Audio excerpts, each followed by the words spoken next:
Warwick versus Teemo, one of my least favorite matchups in the entire game. I struggle with this quite a bit, so this video is not just for you guys, but it's also for future me. We're going grass setup, flash barrier, D shield start. The entire premise of this matchup is pre-6, we're playing to survive. We're minimizing the amount of unnecessary harass that we take, and we're just going to try to stay as high HP as possible while getting some CS. And then post-6, we're playing for kill pressure. We're going to rush into stride breaker and early boots in order to all in Teemo in a long lane when he starts pushing into us. And the first thing we're going to notice in this game is Teemo pushes into us willingly. He's just constantly auto attacking the minions. Not a smart move on his end, to be completely honest, because he wants to keep this lane neutral. That way he can harass us every time we walk up to CS. Now my minions aren't going to die by the time that they get close to crashing in our turret. I'm going to end up losing these first 3 minions, but as long as I stay in XP range, then we're fine. And I'll have this big fat wave just shoving into us. Of course, he'll be able to blind us under a turret, but we can just play in and out and avoid it. Key thing to know also in this matchup, he can blind your auto attacks, but he cannot blind your Q or your ultimate. So just auto attack until he blinds you, and then you can save your Q and ultimate for when you're blinded in order to get some value during that downtime. As the wave crashes, Teemo just moves out of the lane. I'm not sure what he's doing, so I start pinging a few times frantically because I am not sure if he's like going to do some random cheese roam mid lane or something. I imagine that he's going for a deep ward in my jungle.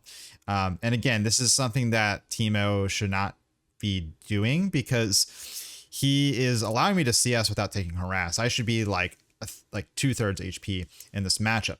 And now because of this long wave state here where I'm full HP, this gives me an opportunity to try to run him down and all in the Teemo.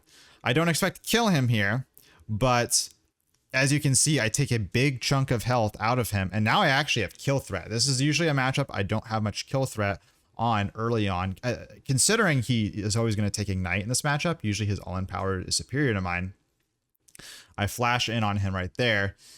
And I don't know if that was necessarily the best move, but it gets the job done. Again, I have no clue what he was doing there, but we took advantage of it. That's really like the only opportunity you ever have to all in Teemo pre-6 is if you have a super high HP pool and he's hard pushing into you. Usually the struggle is that his harass is like leaving you at half HP, which prevents you from doing that all in right there. So after the kill, we pushed in a big wave, recalled, got boots and a longsword. The boots is going to help out a lot in this matchup just because I do need to be able to not only approach him, but also run away from harass depending on the situation. And again, wave is pushing in. I burn his ignite here. And usually this is a situation where I'll disengage, but because he wasn't able to land any harass and I still have everything up, I'm actually able to all in here and just kill him again. One of the keys to that all in right there is I actually stood away from the enemy ranged caster minions. So even though it looks like I was fighting in the enemy minion wave, I mean, I was maybe for a couple seconds, I actually managed to avoid a lot of the range creeps from dealing damage to me for a good portion of that. Plus I have my barrier anyways, so there was that insurance. That's just the power of just being up in items, boots and a longsword. And again, I'm not taking harass in this lane. I'm avoiding that. I'm just sitting back and waiting for Teemo to step up overextended in the long lane, and then I all in him. If I just go up and I take a couple minions and walk back, I'm going to come out taking like 1/3 of my health each time, and it's just never really going to work out. But I do want to emphasize that's due to the lane state. Then I can play for the all-in rather than playing for CS. Again, Teemo just walks up, tries again here, and one of the things that I am trying to avoid here is letting him go into stealth. Now, inevitably, he's able to do that every once in a while like he is here, but then he's just kind of screwed. If he did like just sit in that bush, he was just going to be like there forever, or I could ult and kill him when my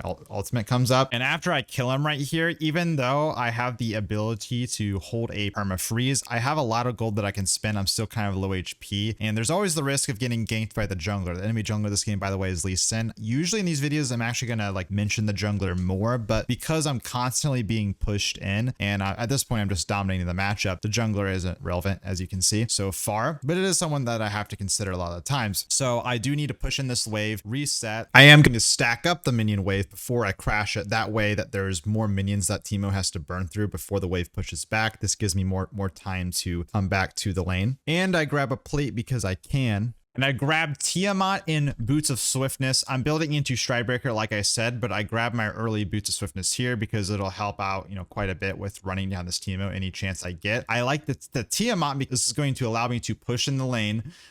Pushing in the lane in these ranged matchups as well, like really fast with Tiamat, does minimize the amount of harass that you're going to take from ranged champions because it's going to take you less time to actually hit the minions, and then you can just walk away after the fact. But it also allows me to pressure plates. That's the one thing that you want to do with Warwick top lane. Anytime you get ahead is you want to murder these plates. With this setup, especially because we're going demolish, plates. That is your way of snowballing on top of killing the enemy top laner over and over again. I could play for a permafreeze here, but I don't want to because I'm going to be able to snowball my lead further if I'm able to get plates and put out pressure. And that also opens up the opportunity to roam and all of that. Right here, I ult Teemo once he steps up.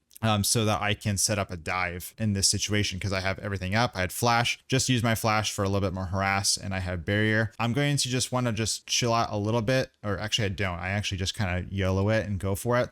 I think the smart thing to do in that situation is actually just to like heal up off of the minions before going for the dive, because it's not like Teemo really has a way out anyways, but know my limits, so I just go for it. But I wouldn't necessarily like recommend playing that aggro. I think you can just chill out a tad. And again, plates. We're hitting these plates. Lee Sin comes to gank. He's useless. Don't really care about him. I'm going to push in this wave. This is going to, every time I kill Teemo, he's going to miss 2 to 3 waves every single time. So I just push that in, resets.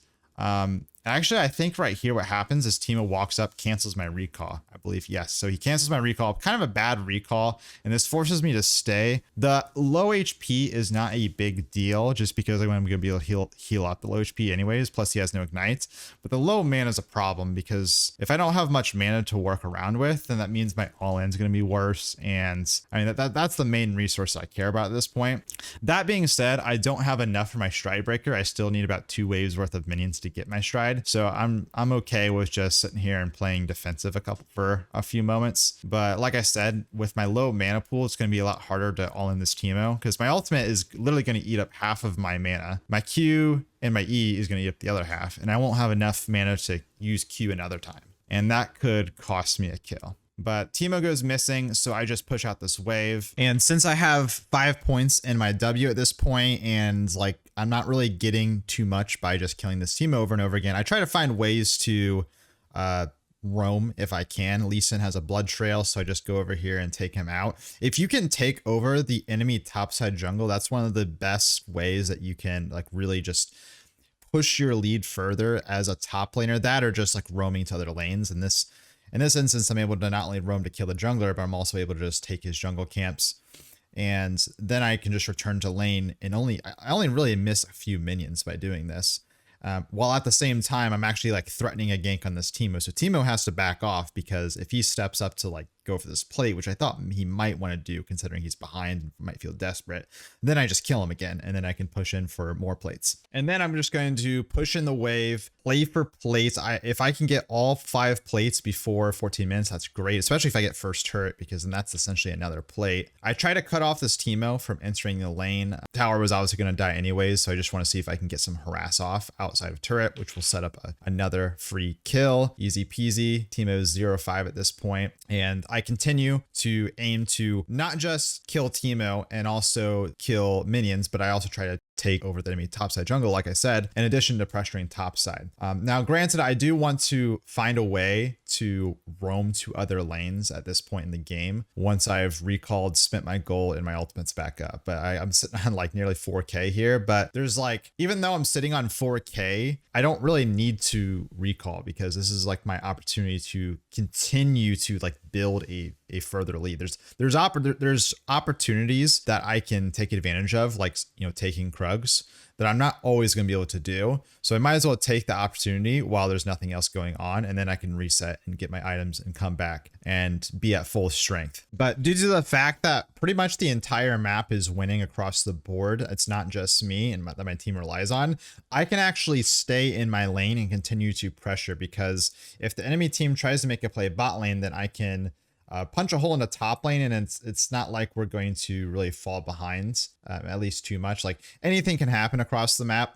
But when you're like in a situation where you're behind and you're split from your team as a strong person, then that really risks like pretty much you're kind of like putting yourself outside the game, and then your entire team is behind.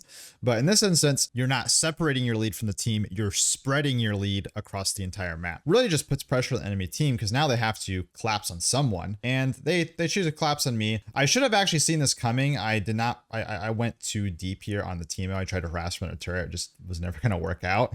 But I do manage to get away because I have everything up, because, you know, I've had flash and ult up for quite some time, because there's just never been a single ounce of threat this game. But that's just going to wrap it up. ME Team FF's here, and we're able to get that sweet delicious LP versus one of my most hated matchups in the top lane. Fuck you, Teemo. Thanks for watching, guys.